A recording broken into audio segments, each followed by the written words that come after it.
True story. It's been a world of festering fears and tears far too long. A small world, after all, is it not? It's a big world where love can take over and love can and shall win. Yay! But you know what? We have to have our love in motion. When Christ gathered back uh, near Bethany to release his 70 uh, other disciples, other away from the other core 12, because he had 82 altogether. If you check it out, Google it. Couldn't make up a fact like that. That's a fact. And when Christ spoke, his words were energized by love. He spoke the living water forth. It bubbled out of him an ocean of adoration, benevolence and beneficence, and his charity, and everything went before him. And Mickey and Minnie both have they know that this can be a much better world. And that's why Walt Disney did not even copyright his song, It's a Small World After All. He was a man of a vision. And we need to be people of a vision. And without a vision, people perish. Yay, that's not good. Don't clap for that, Minnie. No, don't do it. She's just happy because she gets another story time. And I hope that you will enjoy it because I know she will. Yep, yep, yep. Nope, nope, nope. I hope. So, welcome. Now, as he addressed his own, the Lord was all pumped up by the spirit of love. It did his soul a great pleasure to preach out the word of love. And I can't tell you how much freedom I've experienced writing an enormous book as I have, because it was all an effort of my love in action, and me recording it is further evidence of my love in action. There's nothing in it for me. I'm not like Morgue Official who's raking in $1 gazillion because he's heading towards the place of becoming Antichrist if the world allows that. But I don't believe that will ever happen according to a proper understanding of prophecy. But know that it is foretold in 2 Thessalonians, I believe, that the lawless one would be revealed before the Lord's return. And it is written that he would die by a sword and then be resurrected and become the Antichrist. This guy's a sword swallower. He's got 1 million Facebook followers.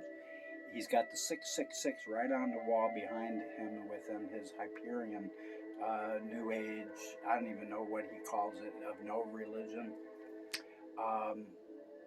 But one thing's for sure, the Lord is opening up understanding to people in this world if they will believe one thing, that prophecy has never been told to tell the future, and it will do that if people's reaction will not line up with prophecy. But knowing what is written, we're going to come into the kingdom age. Now, just before Jesus sent those 70 disciples off to their awaiting mission fields, he further explained that during the forthcoming days of the bride welcoming the groom, that the kingdom of heaven would be like 10 virgins who took their lamps and went out to meet the bridegroom. 5 of them were foolish and 5 were wise. The foolish one took their lamps, but they didn't take any oil at all with them. The wise ones, however, they took lots of oil in their jars along with their lamps. They were prepared. But the bridegroom was a long time in coming, and they all became drowsy and fell asleep while waiting for him. Then at midnight the cry suddenly rang out, "Here comes the bridegroom!" And he's only a few miles away, was the voice. "Come to meet him." Then immediately all the virgins awoke and they trimmed their lamps. But the foolish ones said to the wise ones, "Can you guys give us some of your oil? Our lamps are going out. We can't meet him in the dark, for there's far too much danger." But the wise one says, no, there might not be enough for both us and you. We made sure in advance. So that's the moral of the story. We have to make sure in advance. And there is a way to do that through prophecy, through understanding it. Just listen to this old preacher. I connect all the dots. So he said, instead, go to those who sell oil and buy some for yourselves, to the foolish ones. Now, but while they were on their way to buy some more oil, because they had no choice if they wanted to meet him, while they were getting more oil, the bridegroom came. So it naturally happened that the virgins who were ready went in with him to the wedding banquet, and the door was then shut on all the wise ones who weren't there. Later on, they finally came, and then they knocked, and they said, Lord, Lord, open the door for us. But he replied, truly, I tell you, I don't know you. You weren't here. You snoozed, you losed. Therefore, Jesus stressed, keep your watch, because you don't know the day or the hour when he shall return. Be ready always. And that is the good moral of the story.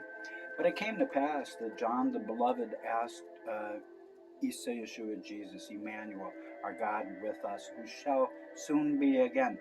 He asked, so who were the wise and who were the foolish virgins?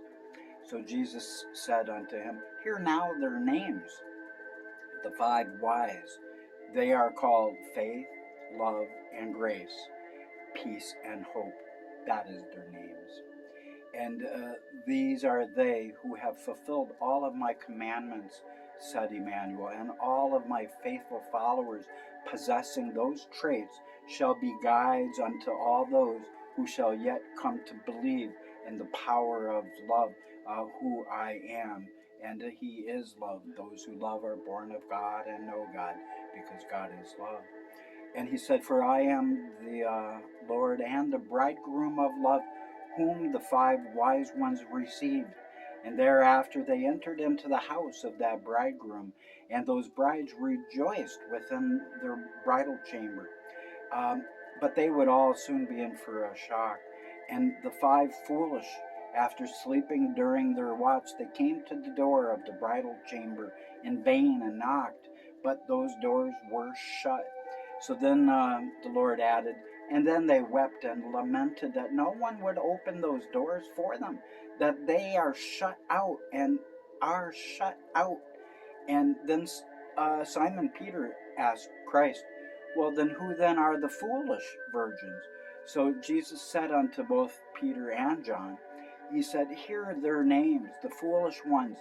They are knowledge, understanding, obedience, patience, compassion.